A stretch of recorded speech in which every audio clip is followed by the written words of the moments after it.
Sí, muy buenas noches con cada uno de ustedes. A nombre de la Ciencia y Cultura Gnóstica Internacional, les damos entonces la más cordial bienvenida a esta lección número 10 que nos va a llevar a hacer un estudio bastante interesante de lo que es un aspecto tan trascendental que se ha venido conociendo como el decálogo. ¿Qué significa el decálogo? Decálogo. Bueno, vamos a ver justamente en el día de hoy de qué trata todo esto. Porque pues mucho se ha hablado de este conocimiento a nivel de lo que es la religión, eh, inclusive podríamos hasta decir la antropología, la historia, porque se está refiriendo a una serie de sucesos y eventos que tienen que ver con la vida de un gran sabio maestro que se llama Moisés. Bueno, ¿qué hay de cierto en todo esto? ¿De qué manera se deben interpretar estos 10 principios? Y si solo pertenecen, por ejemplo, a la religión cristiana o judía, porque pues Moisés pertenecía al pueblo judío. Y vamos a ver pues qué hay de mitos y qué hay de leyendas en relación a todo esto. Saludamos a Servio Huaycal en esta noche, a Keiyalisca Martínez, a Gabriel Hernández Ruiz, a José Wilson Toro, a Alexander Vázquez, Kelly Daza, a Carlos y Beatriz, de Estudiantes Gnósticos, a Berta, a Nania, a Fabiola, a Aurora. Muy buenas noches para cada uno de ustedes. De verdad que nuevamente decimos, nos sentimos muy contentos. A nombre de este servidor también, Osvaldo Jimeno Arrieta, vamos a seguir entonces estudiando este aspecto trascendental. Bueno, ¿qué son los 10 mandamientos o qué es el decálogo? El decálogo. Deca lógicamente viene de década, es decir, de 10, y logo, pues está haciendo alusión al tratado o al estudio. Decálogo, el estudio de los 10. En este caso, los 10 mandamientos de la ley de Dios. Hagámonos una reflexión en este momento. ¿Será que los estamos cumpliendo a cabalidad? ¿Será que alguien puede practicar lo que no comprende y puede comprender lo que ni siquiera entiende y puede entender lo que ni siquiera conoce? Entonces, para poder vivir algo, se necesita de haberlo conocido, entendido, comprendido y de ahí llevarlo a la práctica. De lo contrario, imposible. Entonces, lo que pretendemos en esta noche es estudiar no lo que ya todos sabemos de los 10 mandamientos, porque pues eso es algo, un conocimiento que quizás desde la catequesis en un colegio una persona viene recibiendo. Y es por eso que no lo ha podido vivir, porque no lo comprende a cabalidad. ¿Ya? Entonces vamos a estudiar el esoterismo de los 10 mandamientos. Bueno, para ello nos vamos a permitir nuevamente entonces compartir pantalla en esta maravillosa conferencia que estamos estudiando. Bueno, los 10 mandamientos de la ley de Dios.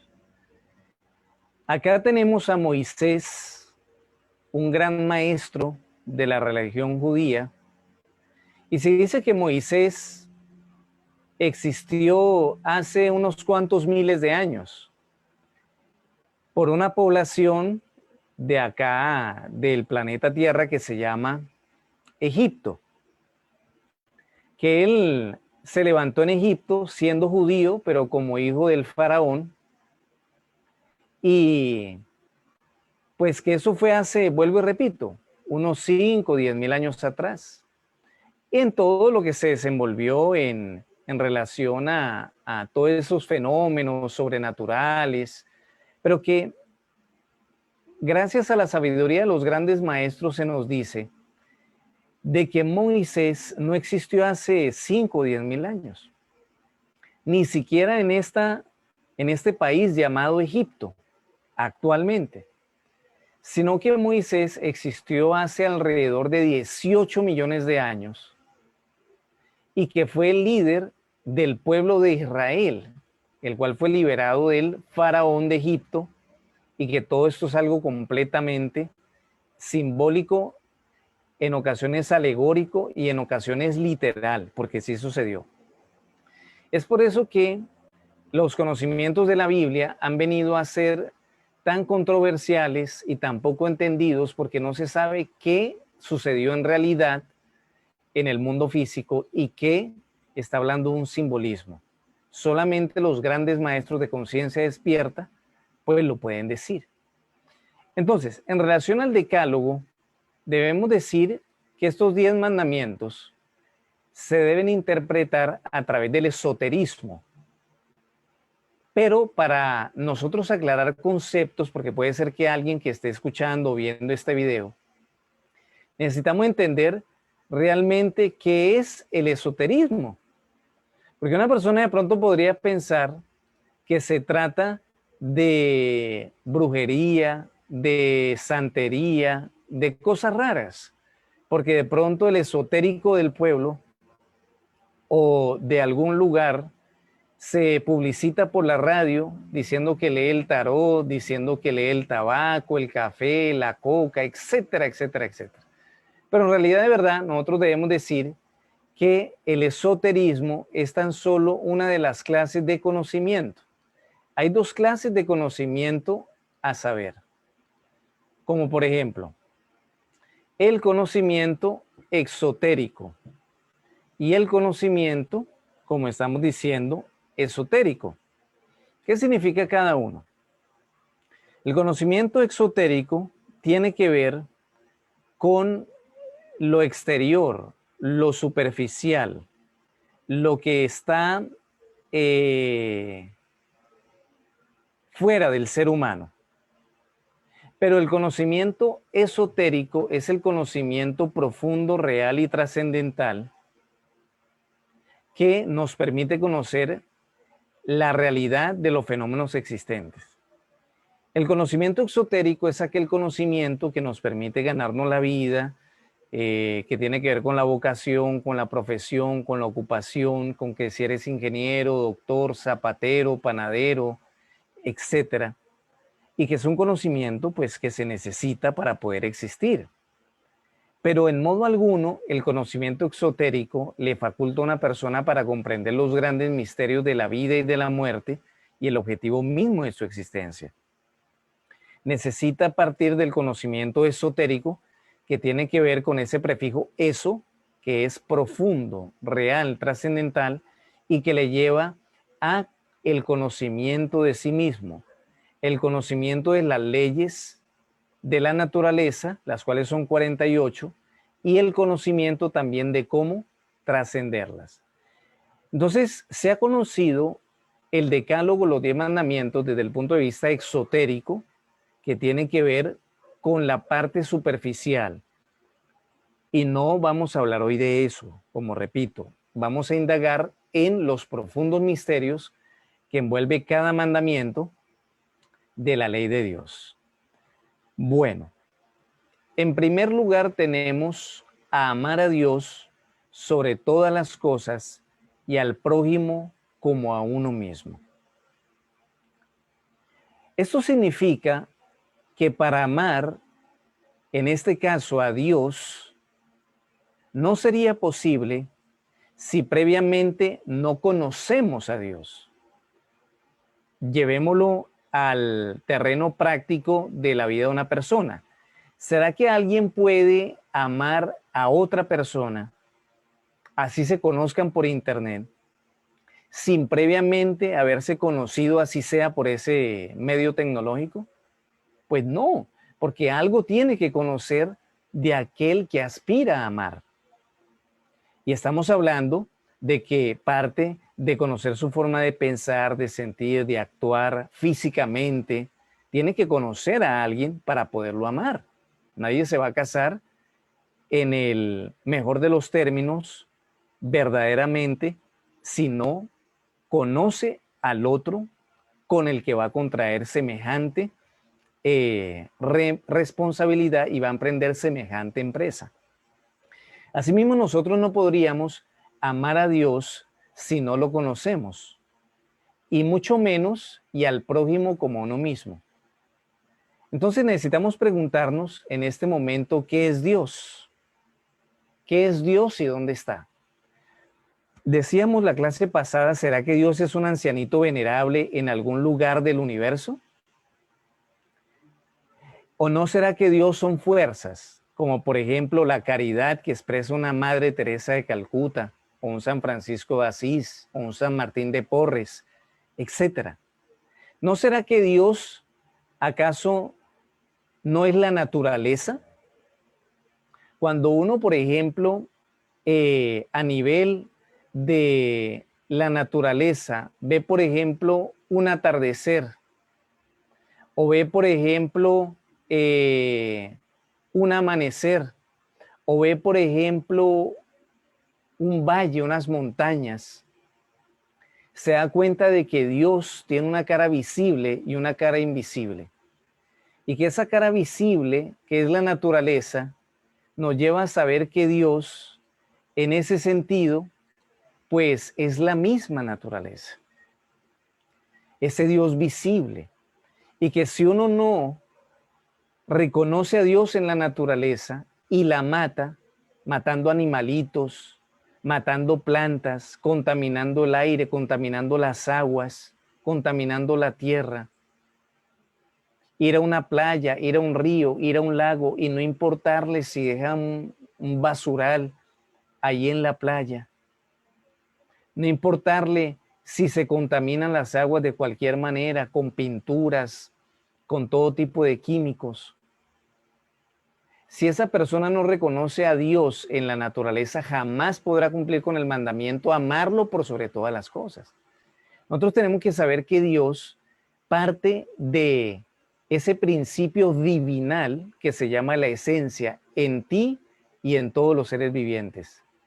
Y que necesitamos reconocer y conocer que Dios está presente en todas las cosas, porque todas las cosas y seres vivientes tienen un principio anímico y espiritual que se llama la esencia. Entonces, en ese sentido, la esencia también debe justipreciarse y valorarse en cada ser humano, más allá de sus defectos. Nosotros tenemos que ser y ir incluso mucho más allá de las apariencias, tratando de no identificarnos con los defectos de los demás, más reconociendo lo que de Dios tienen. Y en ese momento lo estamos amando por sobre el ego de las personas, o sea, por sobre todas las cosas. Un maestro tiene la capacidad de la clarividencia, por ejemplo, y es capaz de ver los pensamientos, sentimientos, acciones negativas que una persona haya cometido. Sin embargo, no lo juzga, porque él ama a Dios por sobre todas las cosas. Y lo que le interesa ver en nosotros es ese principio anímico y espiritual para poder ayudarlo. De lo contrario, estaríamos condenados, porque los maestros no podrían auxiliarnos si vieran nuestros defectos. Pero ven que aman a Dios por sobre todas las cosas porque lo reconocen en la naturaleza espiritual que cada uno de nosotros tiene, en la naturaleza, en los animalitos, en las plantas. Tenemos que conocer a Dios para poder amarlo. De lo contrario, sería más que imposible. ¿Vamos comprendiendo? Si por ahí de pronto van surgiendo algunas preguntas, lo pueden ir haciendo. Bueno, segundo mandamiento, no jurar su santo nombre en vano. ¿Ya? Este mandamiento ha sido interpretado como, por ejemplo, el hecho de no jurar por Dios cuando uno va a decir una mentira. Pero resulta ser que el mandamiento no es tan superficial. Tengamos en cuenta que los 10 mandamientos son un código de ética de perfección que no solamente perteneció a la religión judía o en ese momento a la religión cristiana, sino que es para los musulmanes, para los budistas, para los mayas, para los incas, para cualquier tipo de cultura y tipo de pensamiento. porque son atemporales y no tienen una distinción de credo, raza, sexo o color. El que quiera llegar a Dios, dijo un maestro, cumpla con los 10 mandamientos, porque alguien le preguntó, ¿qué necesito para llegar a Dios? Y él le dijo, cumpla con los 10 mandamientos, porque son 10 puntos de un código de ética perfecto, vuelvo, repito, atemporal y que no tiene distinciones de ninguna clase. Entonces se ha interpretado como que cuando uno va a mentir, no jure por Dios y que con eso ya cumplió el mandamiento. Miren que el mandamiento dice, no jurar su santo nombre en vano. Y nos preguntamos en este momento, ¿cuál es el santo nombre de Dios? Porque dice, no jurar su santo nombre en vano. ¿Será que el nombre de Dios es Alá? ¿Es Jehová? ¿Es Inri? ¿Inti? ¿Tao? Etcétera. ¿Cuál será el verdadero nombre de Dios?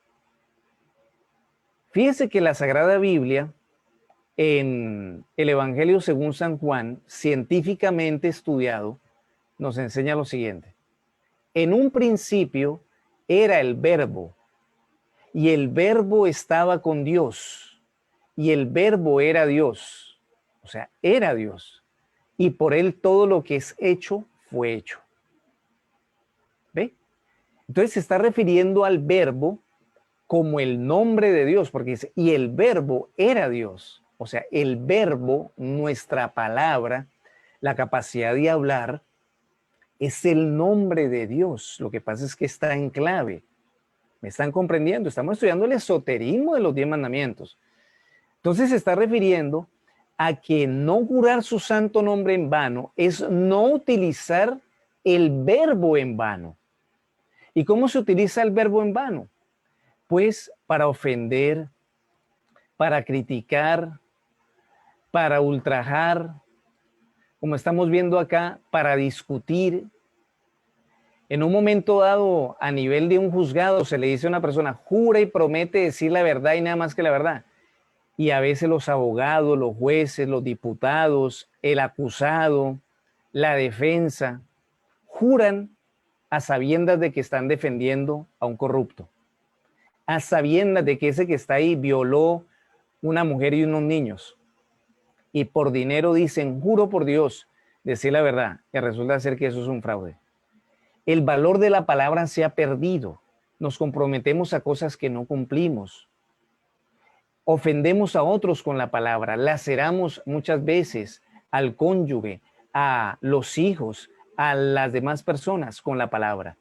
Una persona puede nunca decir juro por Dios, juro por Dios, juro por Dios. Sin embargo, se ofende, se critica, si está lacerando con la palabra a alguien, está incumpliendo este mandamiento. ¿Para qué se tiene que utilizar la palabra? Se tiene que utilizar para enseñar, para alentar, para animar, para edificar, nunca para destruir. Porque si por algo somos dioses en potencia, es por la palabra. Pero la palabra igual construye que destruye. Y no debemos nosotros caer en eso. Bueno, nos dice Gabriel Hernández, la palabra de Dios o la palabra Dios como muletilla para acuñarla en cada frase pierde su significado.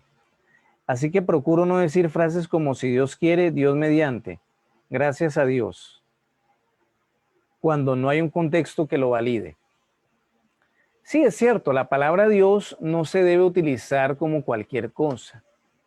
Y hoy en día, pues lastimosamente, se habla de ese aspecto, ¿no? O de jurar en vano de una manera pues muy deportiva. Pero no estaría de más que uno tuviera presente a Dios en sus palabras, porque Dios es un mantra de gran poder. Por ejemplo, cuando uno en reflexión y en meditación dice, tengo paz, mucha paz y armonía en mi corazón, porque Dios está conmigo y así lo quiero yo. Tengo paz, mucha paz y armonía en mi corazón porque Dios está conmigo y así lo quiero yo. Si alguien le pregunta a uno cómo se encuentra y uno dice a conciencia, porque es que el problema, Gabriel, muchas veces es que no hacemos las cosas con conciencia. Pero si una persona con conciencia dijera, me siento bien, gracias a Dios. Gracias a Dios tengo este alimento. Gracias a Dios he podido reflexionar a través de una situación difícil de mi vida. Y lo hace con conciencia, está creando con la palabra y está evocando la presencia de Dios con la palabra, porque uno crea con el verbo. Por eso es que no hay que utilizarlo, pues, para mal. Vamos comprendiendo, ¿verdad? Bueno, si van habiendo también algunas preguntas, algunos comentarios, también lo pueden ir haciendo. Bueno, acá nos dice el tercer mandamiento, santificar las fiestas. ¿Cómo se ha interpretado este mandamiento? Bueno, muchas veces este mandamiento se interpreta como que el día de San Jerónimo, el día de Santo Tomás, el día de San Javier, el día de Santa Eulalia, etcétera, de todos los santos, Navidad, Semana Santa, el día de San Pedro, el día de San Juan, bueno, todas las fiestas patronales, muchas veces de los pueblos y países, se santifican. Y ese día todo mundo entra en santidad. Pero ¿qué pasa después de la procesión? ¿Qué pasa después de la oración, de la misa? Muchas veces la gente cae en borracheras y hasta en orgías. Entonces, ¿cómo es eso de santificar las fiestas si cuando se presentan la mayoría de accidentes automovilísticos son en Navidades, en Semana Santa? ¿Cómo hemos interpretado santificar las fiestas?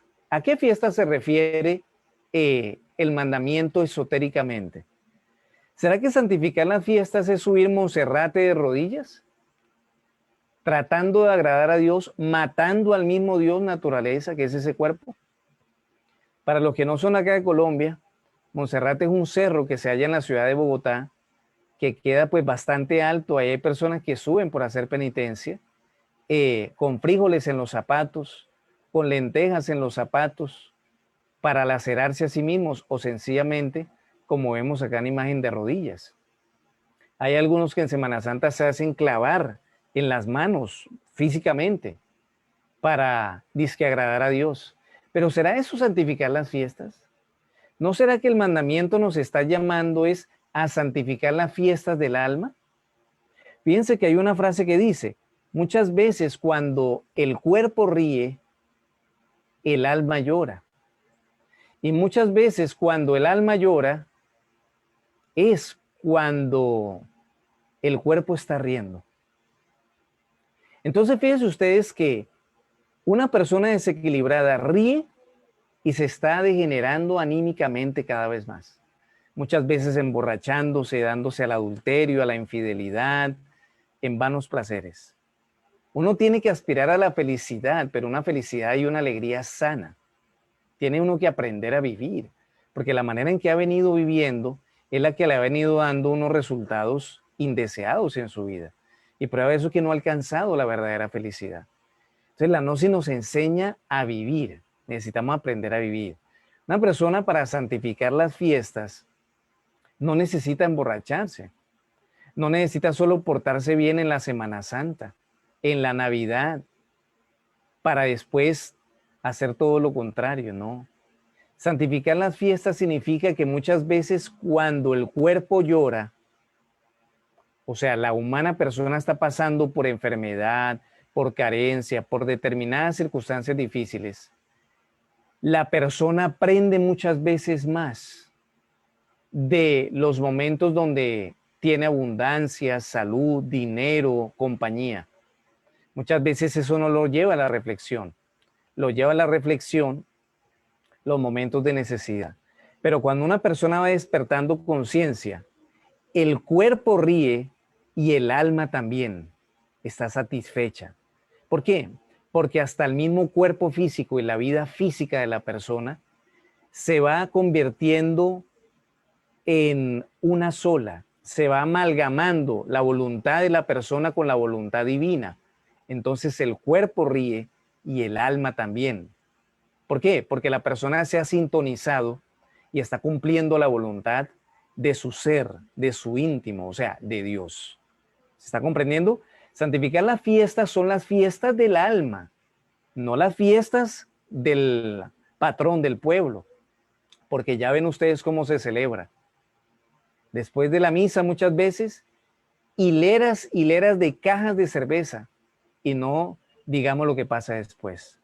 Entonces, tenemos un concepto como muy equivocado de santificar las fiestas porque nos lleva a muchas veces a degenerarnos más como seres humanos.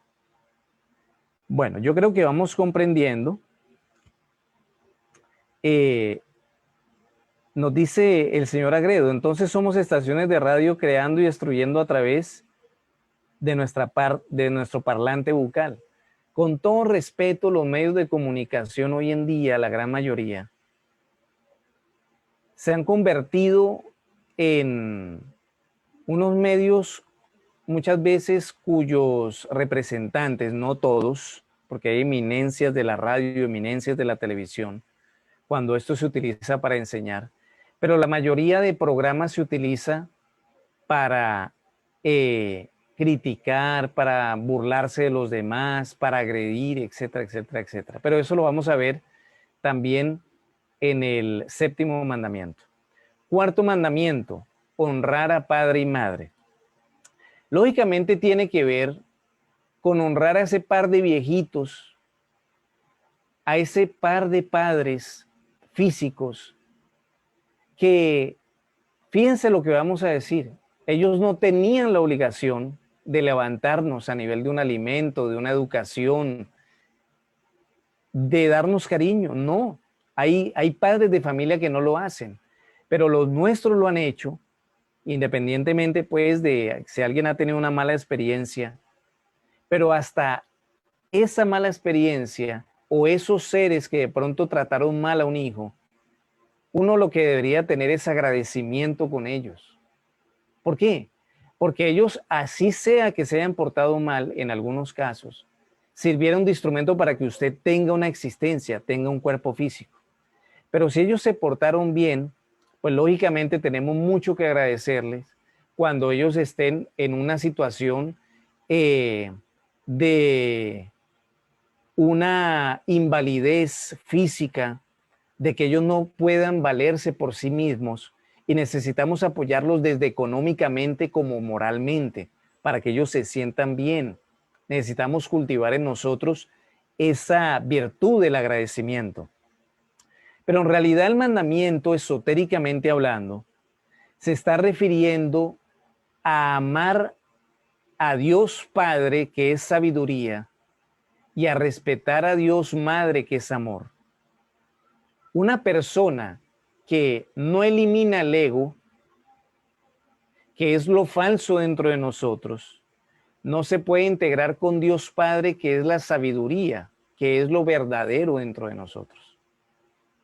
Queremos decir que para honrar al Padre interno, me refiero, al íntimo, que es una fuerza que se llama sabiduría, necesitamos siempre decir la verdad, no digamos mentiras, porque nunca un mentiroso se podrá integrar con el Padre, que es la verdad. El que miente se está alejando cada vez más, cada vez que miente del Padre. Uno debe decir la verdad así le duela y reconocerla así le duela. Así quede mal.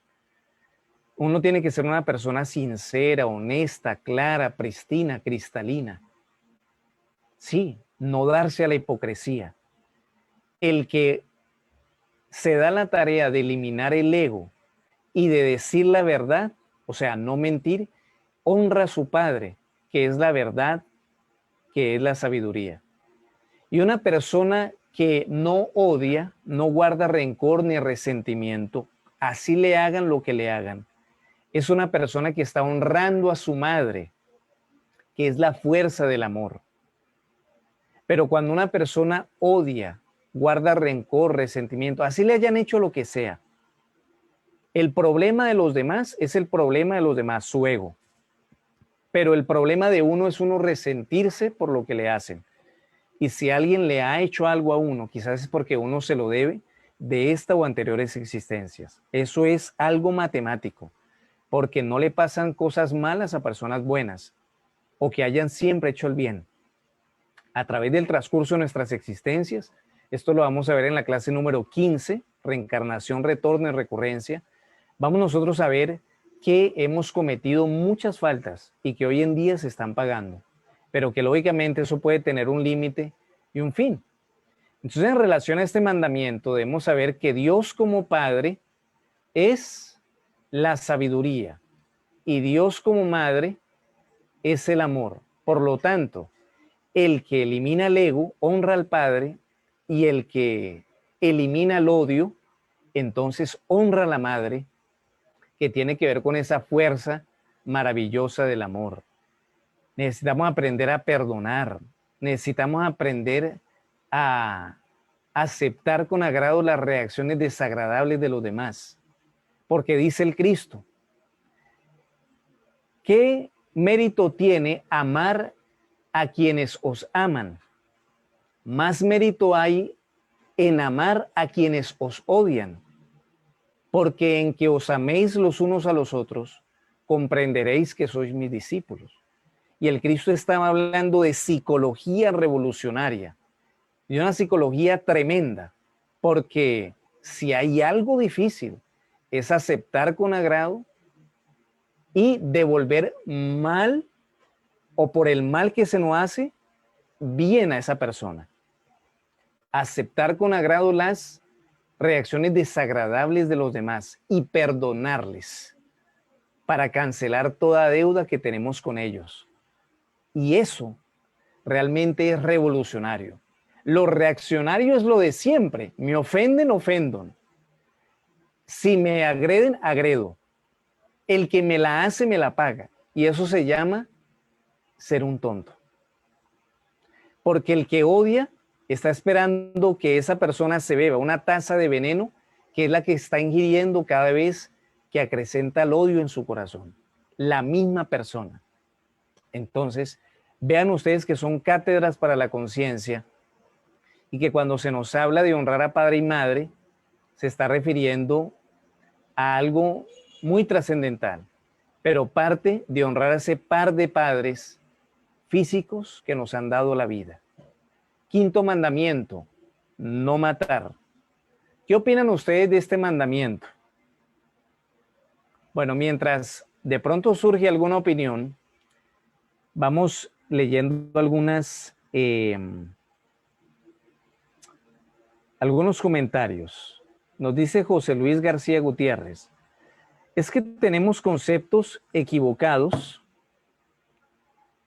Dice, es que tenemos conceptos equivocados respecto a cuál es la felicidad como el del amor mismo. Claro que sí.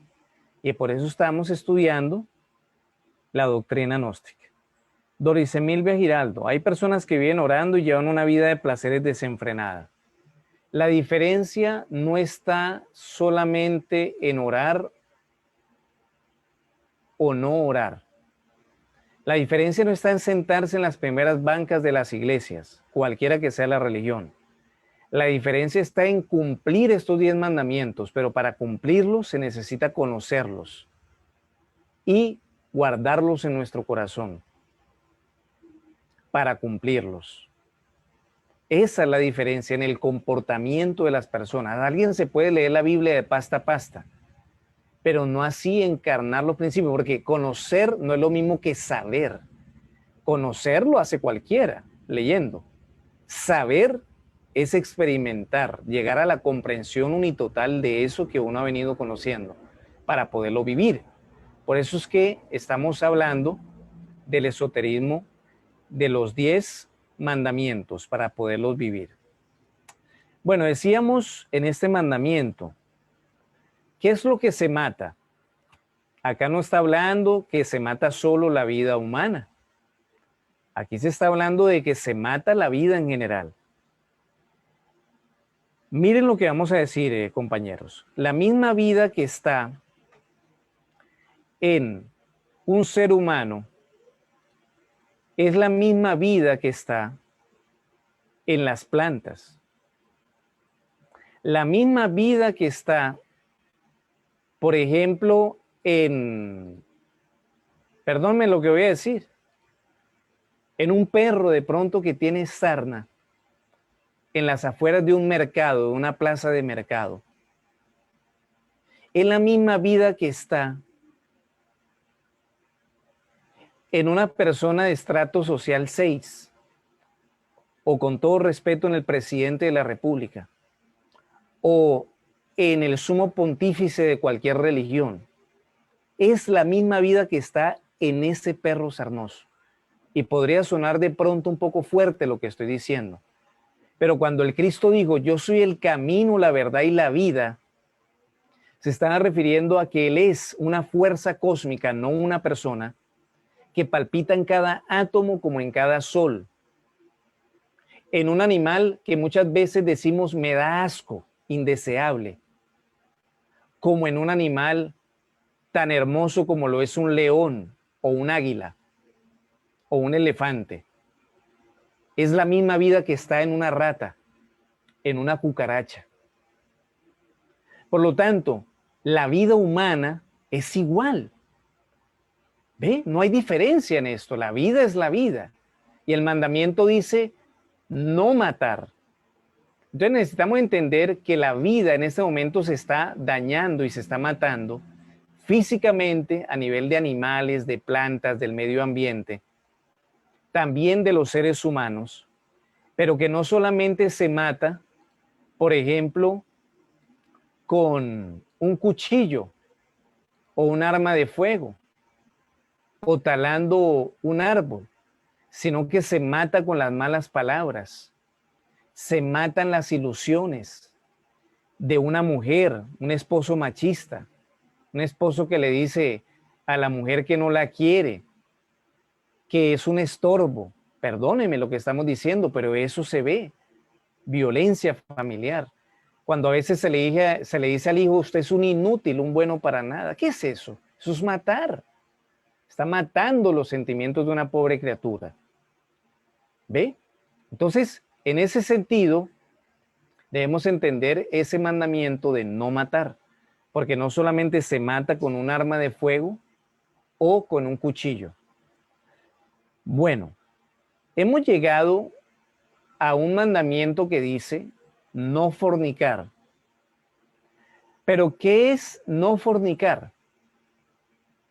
Fíjense que a nivel de la religión, este mandamiento de no fornicar se ha venido entendiendo como no adulterar. Resulta ser que fornicar y adulterar es algo totalmente diferente.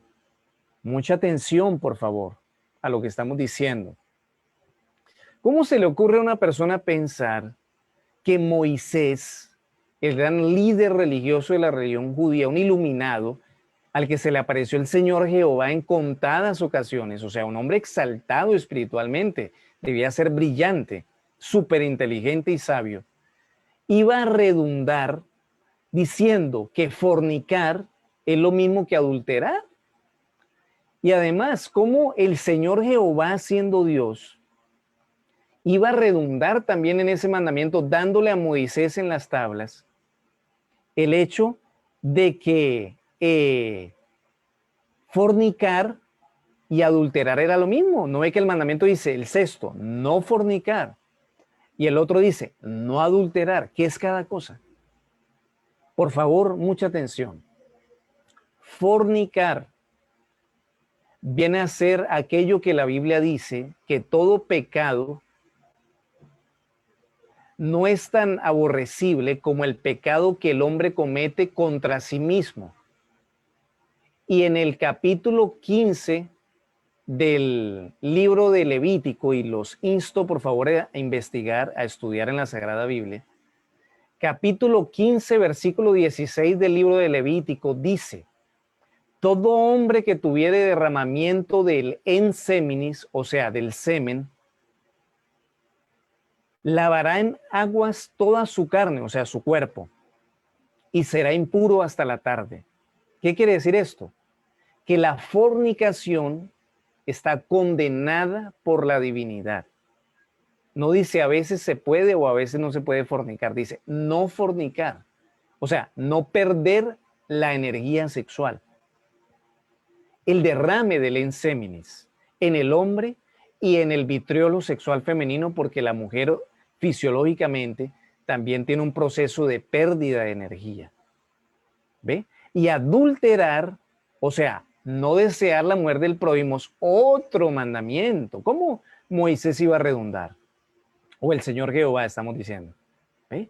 Entonces, adulterar ya viene a ser la infidelidad. Sí, el hecho de ser adúltero es ser infiel, tener una compañía sexual fuera del matrimonio. Es algo totalmente diferente. Piense que cuando hablamos de no fornicar, o sea, la no pérdida de la energía sexual, estamos hablando de que si bien Dios coloca esa prohibición, también coloca una manera de cumplir con el mandamiento. Lógico.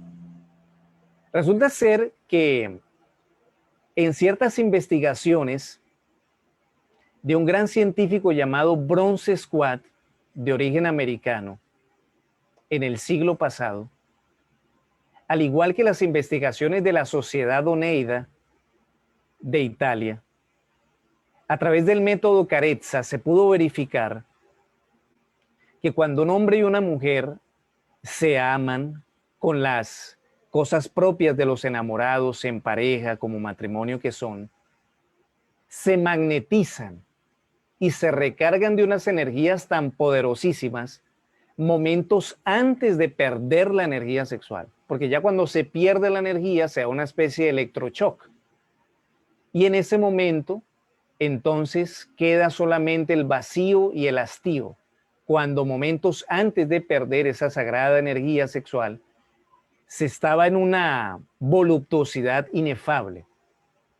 Este método del señor Bronce Squat del magnetismo en pareja, en el cual se hicieron varios experimentos con parejas que perdían la energía sexual y algunas que no la perdían, y se pudieron dar cuenta que las que no la perdían tenían mayor vitalidad, mayor lozanía, mayor secreción hormonal en todos los sentidos, y que las que perdían la energía sexual. Este método de Bronce Squat también fue estudiado y sigue siendo estudiado en la India como el Sahaja Maituna, como la magia sexual, como el tantrismo blanco de la India también, del Tíbet, o sencillamente como la alquimia sexual, que era el secreto de los grandes alquimistas medievales, que llevaban a no fornicar, gracias, amor, a esas parejas asumiendo el método de sexualidad del Edén, o sea, de hace millones de años, con los cuales el hombre y la mujer, o sea, Adán y Eva, al no haber comido ese fruto que da el hombre, que es el fruto prohibido, o sea, la energía sexual, la fornicación, entonces no parían las mujeres a sus hijos con dolor y el hombre no tenía necesidad de trabajar para ganarse el pan, como ahora lo hace con el sudor de su frente.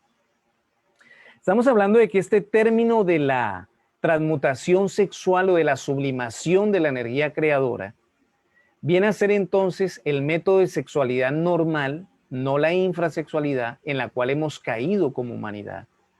Porque ¿cuántos espermas se necesitan para procrear una criatura? Uno solo. ¿Y por qué en una emisión del enseminis se expulsan miles de millones de espermas cuando tan solo uno es necesario para procrear?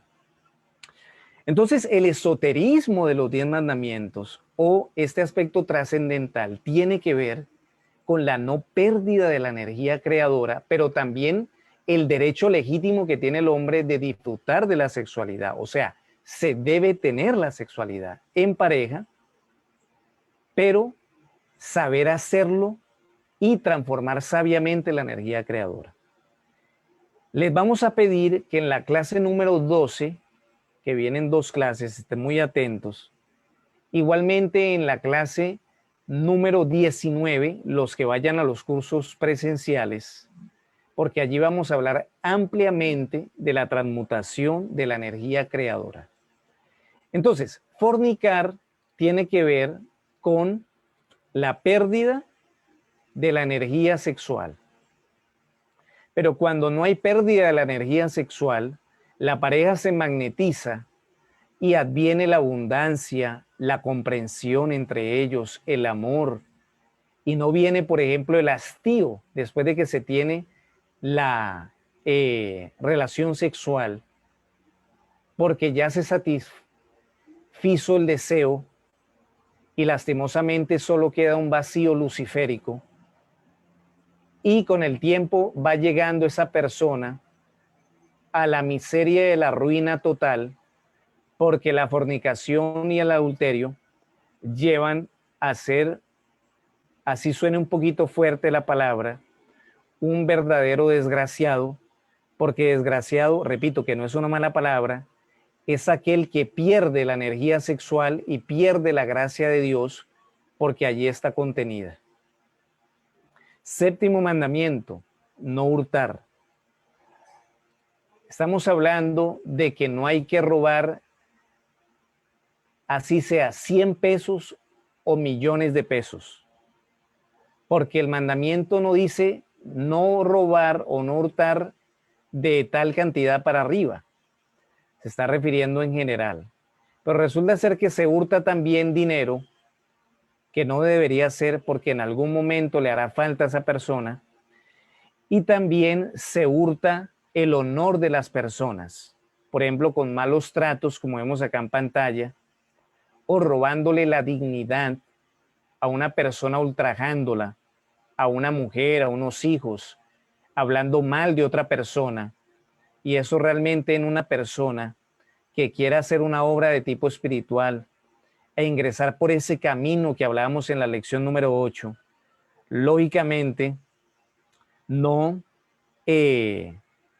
tiene cabida, porque no solamente se roba el dinero, sino que se roba el honor de las personas, cuando sencillamente nosotros entonces les criticamos o hablamos mal de ellos en presencia de ellos o cuando no están.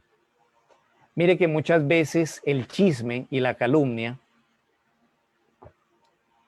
va robándole la dignidad a las personas, y eso es robar, fíjese usted, porque nosotros no somos un pozo de perfección como para hablar de otra persona, porque en vez de juzgar y de mirar la paja en el ojo ajeno, necesitamos ver la viga que tenemos en el nuestro y corregirnos nosotros. Y cuando nos corrijamos ya se nos van a quitar las ganas de querer corregir o criticar a los demás. Porque uno tiene que aceptar a los demás como son, y si usted quiere cambiar a alguien o pretender eso, del ejemplo, que es lo más importante, la mejor forma de enseñar. No puede uno estar diciendo que no hay que darse a la ira si usted grita y discute y pelea a diestra y siniestra. No le puede estar diciendo a un niño no diga mentiras cuando lo llaman por teléfono y le dice si es fulano de tal, dígale que no estoy. Entonces, ¿qué estamos haciendo? ¿Ve? Entonces, así se debe entender este mandamiento de no hurtar. Bueno, nos dice Arnulfo Acuña Bencelidad, nos dice: cuando matamos un animal o una planta para que sirva para nuestra alimentación, ¿estamos incumpliendo el quinto mandamiento? Sí, lastimosamente sí, porque uno ojalá no tuviera la necesidad de matar ningún animalito. El pavo del 24 de diciembre o el 31 acá en Colombia o en cualquier lugar del mundo no se debería matar. ¿Para qué? Todo mundo goza cuando se le emborracha al pobre pavo en muchas poblaciones de nuestro país, hablemos, y se le degolla cuando ha sido criado hasta como mascota en la casa. ¿Qué es eso?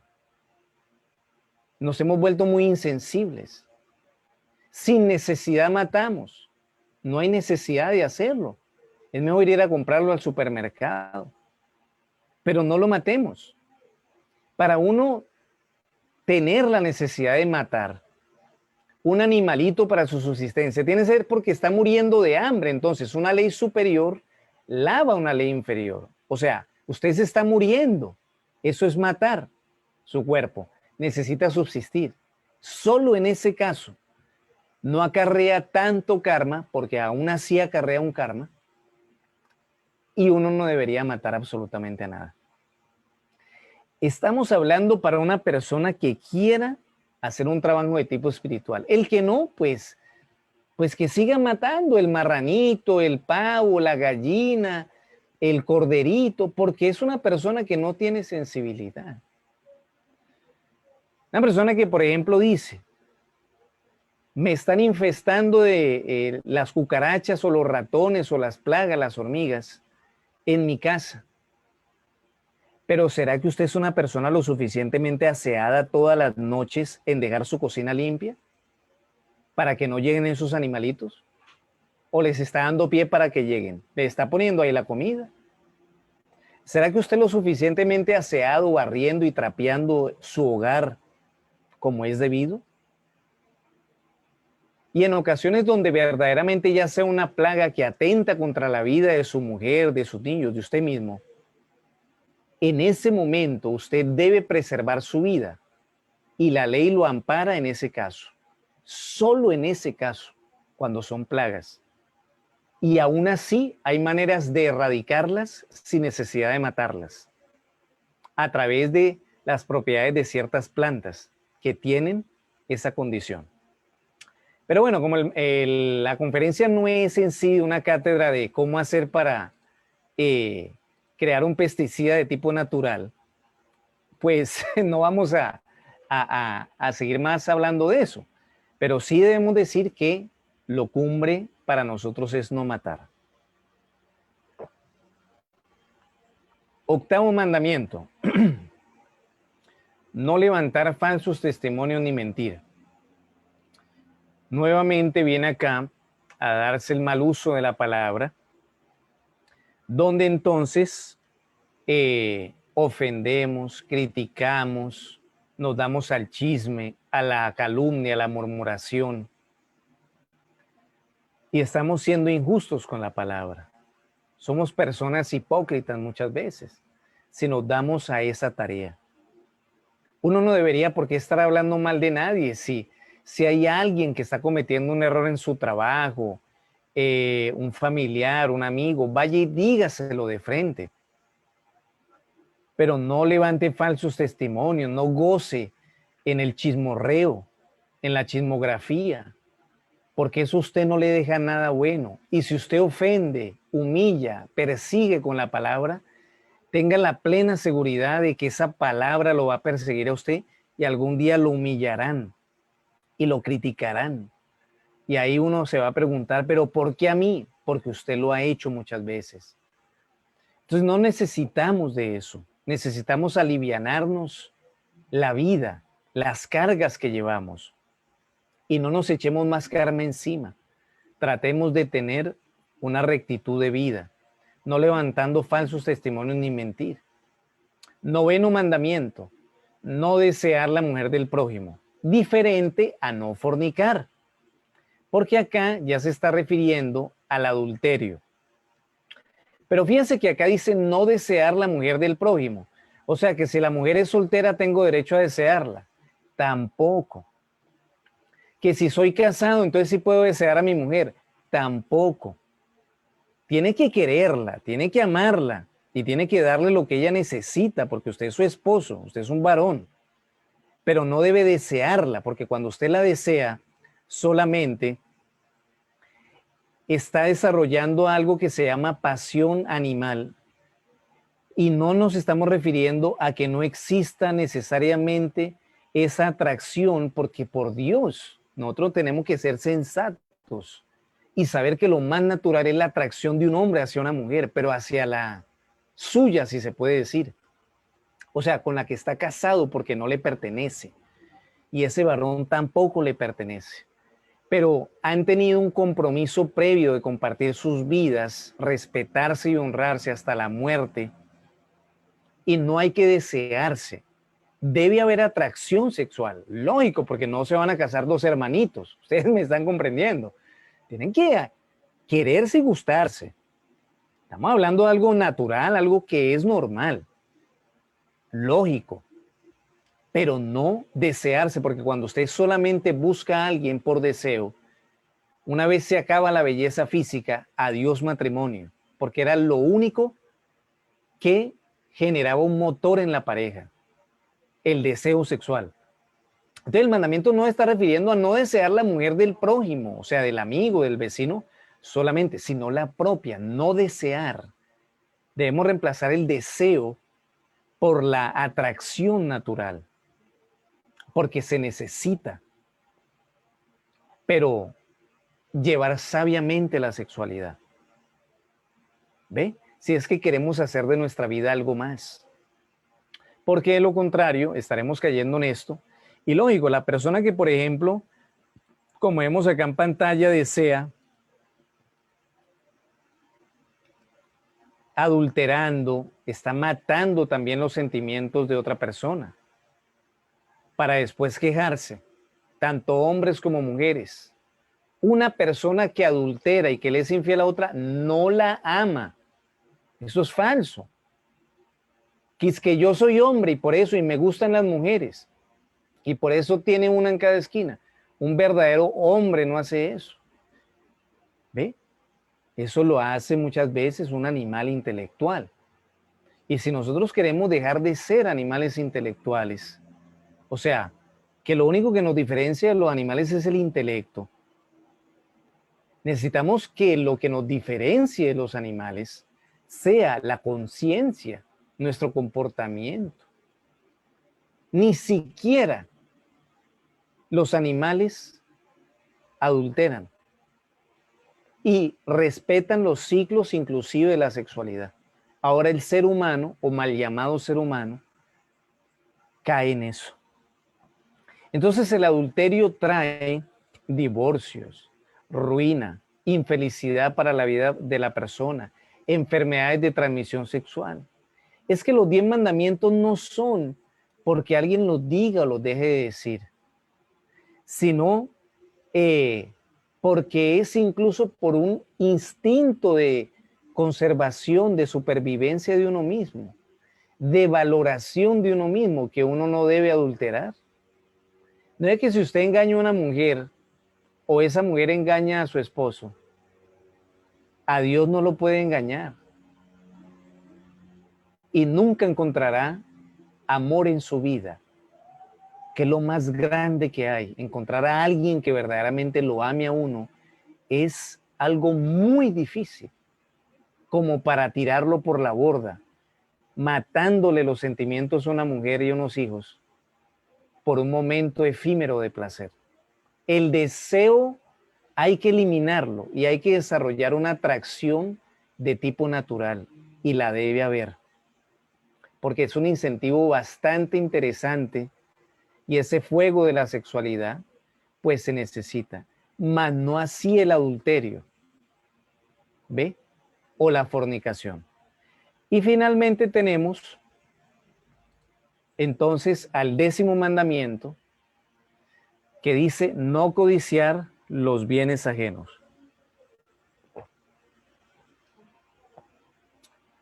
Es un agregado psicológico, el de la codicia, que se ha desarrollado excesivamente en los seres humanos.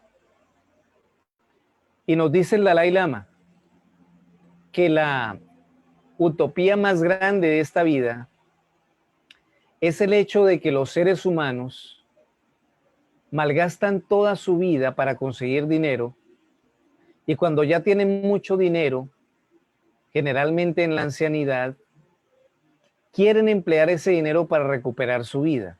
O sea, absurdo. Porque emplea toda su vida para ganar algo que finalmente pierde, que es la salud y la vida, y después ya no la puede recuperar. Usted con dinero se puede comprar un hospital, pero usted no me puede comprar la salud. Usted con dinero se puede comprar una casa, pero no se puede comprar un hogar. Usted con dinero puede pagar por compañía, pero un amor sincero jamás lo encontrará. Entonces son reflexiones que los grandes maestros guías de la humanidad hacen con nosotros para que nosotros podamos despertar conciencia y hacer de nuestra vida algo más. Ceñirnos por estos principios. Vuelvo y repito, no porque alguien los dice o los deja de decir, o porque pertenezcan a tal o cual religión, porque no es así. Es un código de ética entregado por Dios hace millones de años. Estamos hablando hace 18 millones de años, para que una persona o un grupo de personas pueda realizar una obra de tipo espiritual. Pero para poder practicar los 10 mandamientos hay que comprenderlos y asimismo entenderlos. Y no los podemos entender si no los conocíamos esotéricamente hablando. No sé si me hago entender. No sé si ustedes tienen alguna pregunta, alguna inquietud. Vamos a ir leyendo por acá algunas en este momento. Nos dice Sofía Chávez, todos somos pecadores, aunque no lo hacemos en acción, que cae en duda se puede hacer a nivel mental o en otras dimensiones. Entonces, con todos estos defectos a flor de piel, ¿qué piedad tiene el Creador con nosotros, los seres humanos, en este maravilloso mundo material? Fíjate, Sofía, mira, si Dios mirara solamente nuestros pecados o nuestras faltas o nuestros egos, todos estaríamos perdidos.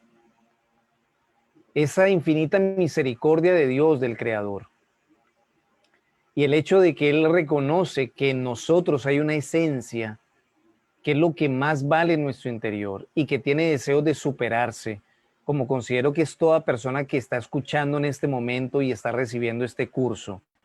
Lógicamente es así. Entonces, esa persona, en él hay una esperanza para Dios.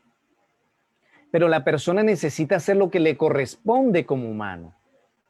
Porque no puede estar de rodillas todo el día pidiéndole a Dios, pretendiendo que Dios sea un Dios complaciente con el delito, si uno no se da la tarea de reconocer sus propias fallas y reivindicarse y eliminar esas debilidades, o sea, esos egos.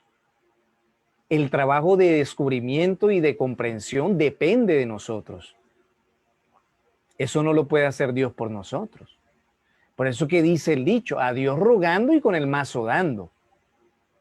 La fe sin obras nada vale.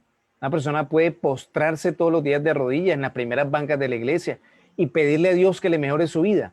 Y si él no hace lo que le corresponde como humano, Dios no es un Dios alcahueta o complaciente con el delito.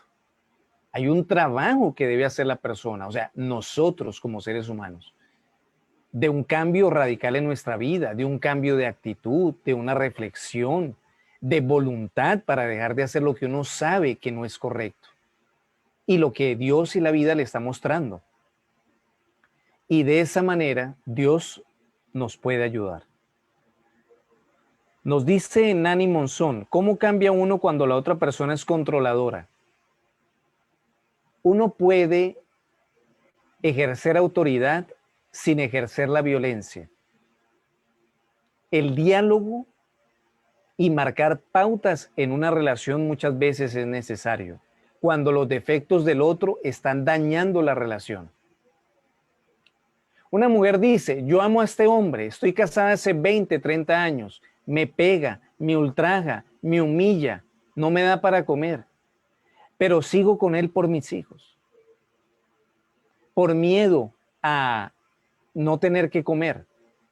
Ella está permitiendo que alguien se aproveche de ella. Tiene que tomar decisiones con valentía y no estamos mandando a nadie a divorciarse. Pero un hombre que le pega a una mujer no la ama. Un hombre que le es infiel a una mujer tampoco. Igual una mujer a un hombre. No es amor. Olvídense de eso. No es amor. Amor es respeto. Amor es perdón, amor es consideración. Uno puede perdonar una vez, pero imagínese si una mujer, por ejemplo, perdona a un hombre que le es infiel y él se compromete a no hacerlo y sigue y sigue y sigue. ¿Qué tipo de compromiso es ese? Entonces, ella está permitiendo o ella se está respetando a sí misma. Igual un varón que caiga en eso. Entonces uno puede hablar con autoridad, pero sin ira. Si hay un defecto en la relación que está causando un daño en la relación, uno puede decir, bueno, ¿qué vamos a hacer con este defecto? Yo le ayudo a trabajarlo, pero comprométase usted también porque esto nos está afectando, clara y sencillamente. Porque uno también tiene que desarrollar la capacidad de saber hablar, pero sin ira, sin irrespeto alguno. Entonces lo correcto sería ser vegetariano. El mandamiento dice no matar, no dice no comer. Y el único alimento que contiene el elemento fuego es la carne roja. Entonces ahí dejo la reflexión. Pero es muy interesante saber mucho más de su parte, nos dice María Asprilla. ¿Qué karma se genera al adulterar? Cuando una persona adultera o es infiel, desarrolla enfermedades de transmisión sexual en esa existencia. Y más adelante podría nacer con una desviación de tipo sexual y quedar en la miseria total, sin conseguir un amor y una compañera o compañero que le acompañe en su vida. Porque hay cosas que están mucho más allá de la sexualidad. Bueno, nos dice Aurora que está muy claro. Bueno, Aurora, eso espero, que quede una reflexión en cada uno de nosotros. Arnulfo Acuña nos dice, en otras palabras, no podemos cumplir los 10 mandamientos mientras exista dentro de nosotros el ego. Sí se pueden ir cumpliendo en la medida en que vamos eliminando el ego. Pero si vamos a esperar a eliminar al ego para cumplir con los 10 mandamientos, nunca lo vamos a lograr, Arnulfo. Está muy bonita tu interpretación, pero porque crea la necesidad de trabajar psicológicamente, más es gradual. En proporción al trabajo psicológico vamos cumpliendo con los 10 mandamientos. Bueno, nos dice el señor Agredo, veo que todos estos egos y faltas se generan en el pensamiento, o sea que el problema es pensar tanto. El problema no es pensar tanto, el problema es quién acciona el pensamiento, que son los egos, los yoes. Entonces lo que debemos hacer es hacer un trabajo psicológico. Ahí está esa práctica de la retrospección que hemos publicado la semana pasada. Por favor, estudienla, practíquenla, porque el hecho de uno hacer un inventario interior todas las noches le va llevando a uno a hacer un cambio diariamente, un cambio de actitud. Bueno, muchísimas gracias, de verdad. Ya son las 8:10 de la noche, no queremos tampoco abusar del tiempo. Gracias a todas las personas que nos han escuchado nuevamente, una vez más. Hoy día viernes 4 de septiembre del año 2020. Continuaremos el próximo lunes con la lección número 11, que se titula Educación Fundamental. Es una clase muy hermosa, maravillosa, que nos va a ayudar a edificar nuestra vida con principios esenciales y sobre todo si somos padres, para educar sabiamente a unos hijos, con amor y con sabiduría. Un gran abrazo para todos y estaremos en comunicación. No olviden darle verificar con el enlace correspondiente a la clase. Y los que no han resuelto el cuestionario número 1 lo pueden hacer porque ya todos les hemos mandado el enlace por WhatsApp. Muchísimas gracias, que descansen, que pasen muy feliz noche. Hasta pronto.